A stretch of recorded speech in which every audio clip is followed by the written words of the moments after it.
비아그라냐고요. 청와대가 미용과 노화 방지를 위한 주사제뿐 아니고 남성 발기부전 치료제를 다량으로 구입한 것으로 드러나 지금 논란이 일파만파입니다. 저희는 그냥 실시간으로 올라가는 검색어 수준이 아니라 실체를 파악해봐야 될 것 같은데 민정선 원장님 보니까 청와대가 구입했다는 비아그라가 총 360정이 넘네요. 저기 나옵니다.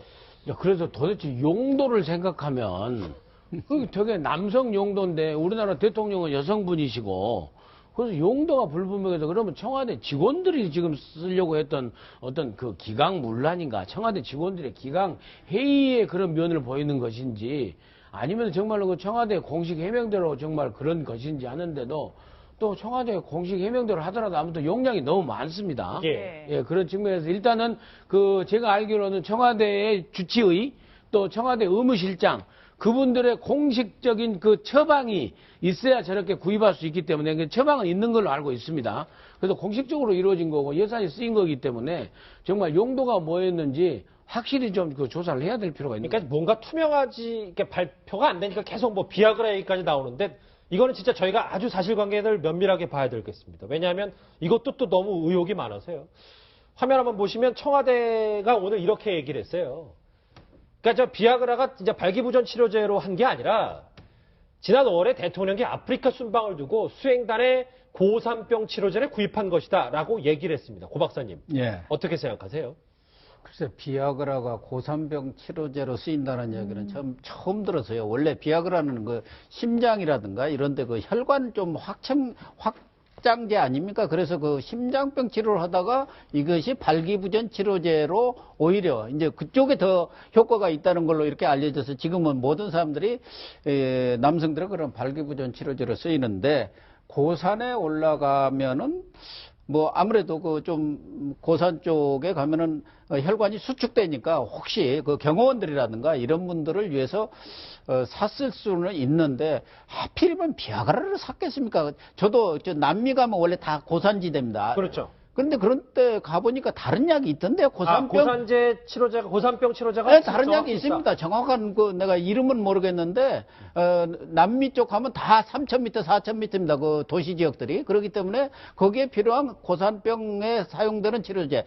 특히 에베레스트단 가고 그런 분들 있잖아요. 등산하시는 분들. 예. 그런 분들이 갖고 가는 건데 그분들이 비아그라 갖고 갔다는 얘기는 난 한 번도 못 들어봐서 과연 옳은 약인지 하도 요즘에는 믿을 수가 없어서요. 예, 그런데 제가 방송 전에 전문의한테 자문을 구해봤더니 실제로 고산지대로 여행을 가시는 분들 중에 비아그라를 처방해 가시는 분들이 계시다고는 하더라고요. 네, 굉장히 사실 그런 경우가 많다고 합니다.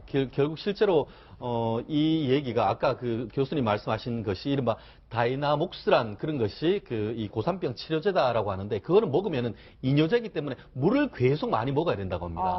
그렇기 때문에 실제로 좀 편리한 걸로 비아그라를 많이 간다고 하는데요.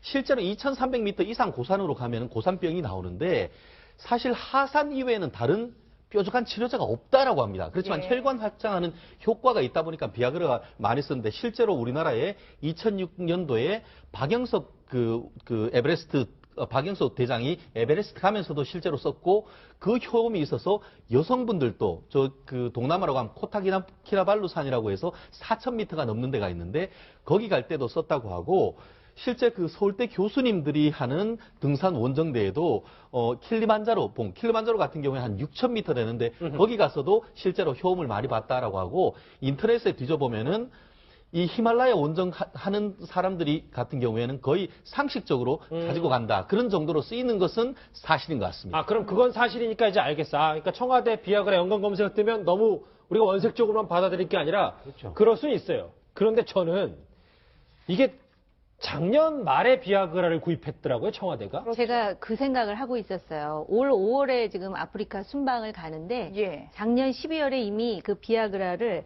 60정, 360정. 88 정도 비아그라 종류입니까? 그랬고 총 360정.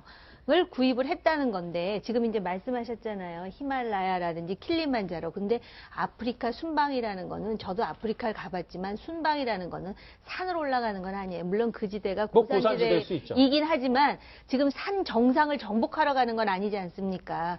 비아그라가 그렇게 필요할 정도의 고산지대는 아니라는 거죠. 국가적으로 순방하는 지역은.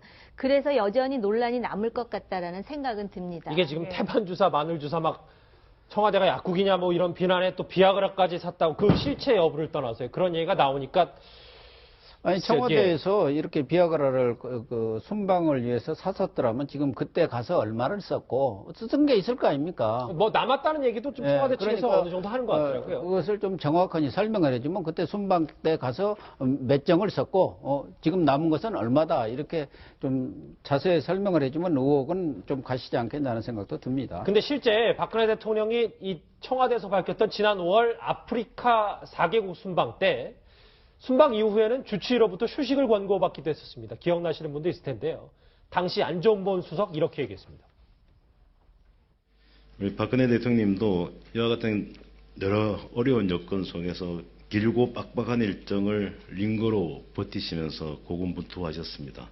이번에 새로 임명된 윤병우 주치의께서도 중간에 휴식을 공고를 하셨지만 사실은 휴식할 수 없는 일정이었고 그래서 귀국 후에 반드시 휴식을 취할 것을 공고한 소견을 냈다고도 들었습니다.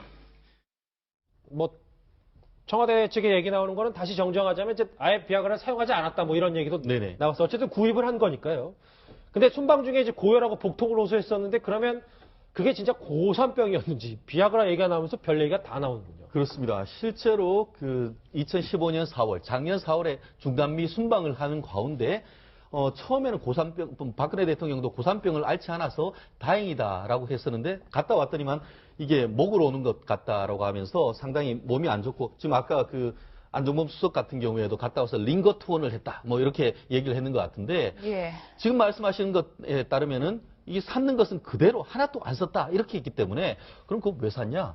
이런 얘기도 나올 수 있기 때문에 이래저래 보면은 그 하나가 참 오늘 이 신문 저 얘기하고 싶은 것은 사실 오늘 신문 중에 이걸 전혀 다루지 아니한 신문도 있고 그 반면에 이것을 굉장히 구체적으로 다룬 신문도 있는 것 같은데 도대체 그 국민들로서는 이것들 그 청와대를 지지하는 측에서는 이걸 얘기를 안 하는 건 좋겠지만 어쨌든 이것 같은 경우에는 국민의 돈이 쓰인다는 그런 점에 있어가지고는 국민 세금이죠. 그렇죠. 그렇다는 점에서는 왜 샀고 그런 것이 어떻게 쓰였는지 이런 부분에 대해서 조금 더 상세하게 좀 설명해 주셨으면 하는 바람입니다. 그래서 하도 이 청와대와 연결 검색어 비아그라가 하도 나오니까요. 뭐 오늘 SNS 정치인들의 말이 많았습니다. 김광진 전 의원은 글쎄 소독용 알코올로 보드카를 산 거 아니냐 뭐 이런 비유까지 했고요. 뭐 표창원 의원도 하나 일침을 하나 하긴 했던데 민영은 선장님. 네. 태반 주사부터 모든 게 지금 청와대의 약품 구입이 투명하지 않고 이제 비선 의료진 논란이 나오니까 그렇죠. 비아그라 문제까지 이렇게 국민들로서는 뜨악할 수밖에 없는 상황이 된 것 같아요. 그렇습니다. 그나마 다행인 것이 정말로 그 혼란 속에서 다행인 것이 청와대 대변인이 즉각 해명했지 않습니까? 공식적으로 고산병 치료를 위해서 샀다. 예. 이렇게 즉각 해명을 하면 되는 거예요. 또 이것 해명 못하고 하루 이틀 가면 의혹이 더 커지는 거 아니겠습니까? 그래서 이제 그 전에 이제 그 태반 주사네 뭐 감초 주사네 뭐 이런 것들도 결국에는 공식 의약품이 아니고 뭐 건강 보조제면은 건강 보조제대로 좀 이렇게 해서 잘못됐다라고 얘기를 하면 될 걸 그걸 숨기려고 하다 보니까는 이런 의혹이 커져가지고 불필요한 그런 그 논란까지 계속 이어지지 않느냐 하는 건데 아무튼 우리 예산은 좀 아깝습니다. 이게 정말 이런 것까지 이렇게 해야 되는지 그리고 다시 말씀드리지만은 고산병 치료면은 고산병 치료에 가장 좋은 논란이 없을 해피름 고산병 치료에 전문 의약품을 놔두고 그 비아그라를 사는 우리 청와대 최고 의료진이 그 정도밖에 안 됩니까? 예. 글쎄요, 청와대 얘기하면 좀 답답한데 여의도도 마찬가지입니다. 오늘 여의도 국회 주변도 하루 종일 요동쳤는데 다른 거 다 필요 없이 오늘 오전에 비박계 의원들이 비상시국회를 열었는데 현장 분위기 보면 지금 여의도 분위기를 알 수 있을 겁니다. 화면으로 만나보시죠. 혼자 당신이 임마.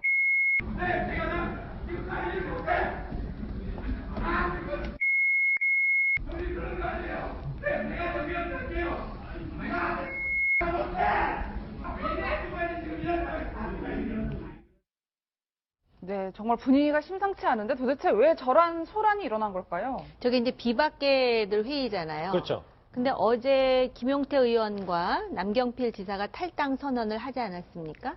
그리고 오늘 김무성 전 대표는 이제 대선 출마하지 않겠다고는 했는데 갑자기 그 김무성 전 대표와 최경환 그 의원 간에 또 무슨 비대위입니까? 무슨 위원회를 또 하나 이제 만든다 그러니까 예. 하태경 의원 쪽에서 그 순수성에 문제가 있는 것 아니냐 하면서 이제 문제를 제기하면서 저렇게 고성이 이제 그 왔다 갔다 하는데 저것이 결국은 창조적 파괴를 위한 하나의 그 산고였으면 좋겠는데 예. 저것 자체도 지금 상당히 냉소의 대상이 될까봐 우려가 되는데요. 오늘 오전에 이 김무성 전 대표가 이제 야심차게 얘기를 했는데 어떻게 보니까 김무성 전 대표가 마지막 주제로 밀린 것 같네요.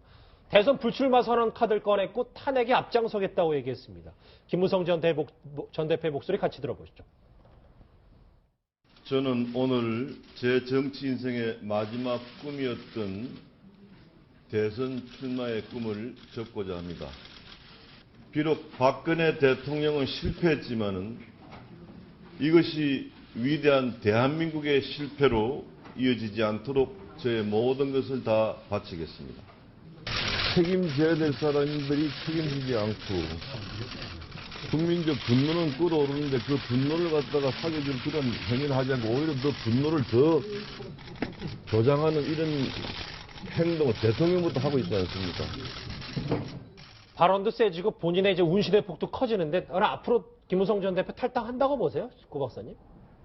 저는 뭐 지금으로서는 당장 속단하기는 어려운데 어쨌든 김무성 대표로서는 승부수를 던졌다. 말하자면은 대권 불출마 선언이라는 카드를 내밀어서 현 지도부를 압박하는 마지막 이 경고장을 날렸다고 이렇게 보는데요. 1차적으로는 김무성 전 대표는 현 지도부 퇴진, 비대위 구성, 그리고 탄핵, 그다음에 개헌, 이런 과정을 거쳐서 현재의 새누리당을 완전 환골탈퇴시키는 것을 1차 목표로 하는 것 같고, 그러나 현 지도부가 계속 버티는 경우 불가피하게 제2의 선택으로 탈당을 통해서 새로운 보수 신당을 창당하는 그런 시나리오를 상정하고 있는 거 아닌가. 더군다나 이미 김용태 의원하고 또 경기도지사 오고 두 분이 선도 탈당을 한 상황에서 정치적인 어떤 결단을 미룰 경우 자칫 이런 탈당 도미노가 이루어질 경우 김무성 대표는 설 자리가 사실은 없어지는 상황이기 때문에 아마 적기에 이런 정치적 결단을 한 것으로 보고 저는 상당히 높이 평가를 합니다. 그동안 비주류가 상당수 있었습니다만은 지지부진하고 이렇게 분열되어 있었다는 그런 입장에 있었는데 김무성 대표가 자장으로서 있었지만 이번에 대권 포기 선언을 함으로써 비주류의 어떤 구심점 역할 이런 것을 충분히 할 수 있어요. 자기 희생을 어떻든 함으로 인해서 비주류 구심점 역할을 하고 또 앞으로 벌어질 탄핵 전국에서 지금 민주당이 탄핵을 놓고도 자고 우면하고 이것저것 죄다가 지금 미적거리고 있는데 김무성 대표가 이 탄핵에 대해서 여당, 특히 비주류가 앞장을 서겠다 이렇게 할 경우 탄핵 전국에서 상당한 주도권을 잡을 수 있고, 그렇게 될 경우 김무성 대표를 비롯해서 이른바 보수 세력이 새롭게 결집할 수 있는 어떤 모멘텀을 만들어준 것 아니냐는 점에서는 평가를 받아도 될 것 같습니다. 일단은 합격점을 주셨는데, 그런데 이정현 대표는 이렇게 분석을 했더라고요. 김무성 전 대표의 대선 불출마 선언을 오랜 꿈을 포기하면서까지 당을 살리고 국정을 수습하겠다는 의지를 높게 평가하고 싶다. 일단 이정현 대표는 김무성 전 대표의 말을 좋게 해석하는 것 같네요. 아니 그러니까 지금 왜냐하면 비대위를 또 타협하지 않습니까? 최경환 의원하고 요 부분이 지금 하나의 그 변수인데요. 지금 김무성 대표가 향후 어떤 수순을 밟을지는 모르지만 조금 전에 고 박사님 말씀하신 그 네 가지가 관철되지 않을 때 그 어떤 그 최후 통첩성으로 뭔가 행보를 하지 않으면 또 과거처럼 30시간의 법칙이라든지 이런 식으로 폄훼의 대상이 될 수도 있는 것이죠. 그리고 이정현 대표는 오늘 무슨 긴급 기자회견 한다 그러더니 저는 무슨 그래도 거국적인 결단으로 사표를 내는 줄, 사임을 하는 줄 알았더니 저 오늘 저 장면이 오늘 기자회견, 아무것도 긴급 아니더라고요. 기자회견. 예, 그래서 무슨 뭐 신국에 뭐 나물이고 뭐고 다 똑같이 쉬었다 그러는데 지금 그 신국 논리에서 벗어나지 못하고 있는 것 같아서 참 안타깝습니다. 지금 저럴 때가 아닙니다. 지금 상황이. 예. 잠시만요. 새로운 영상이 하나 들어왔는데 이제 사의를 표명했던 김현웅 법무부 장관이 방금 전에 이제 점심 식사에 들어가는 모습이 예, 카메라에 잡혀서 입장을 간략히 밝혔습니다. 그 목소리 같이 들어보실까요? 사의 표명하신 이유가 뭔가요? 네, 지금 상황에서는 사직하는 게 도리라고 생각해서 사의를 표명했습니다. 최순실 씨 수사 관련해서 부담을 느끼시지 마세요.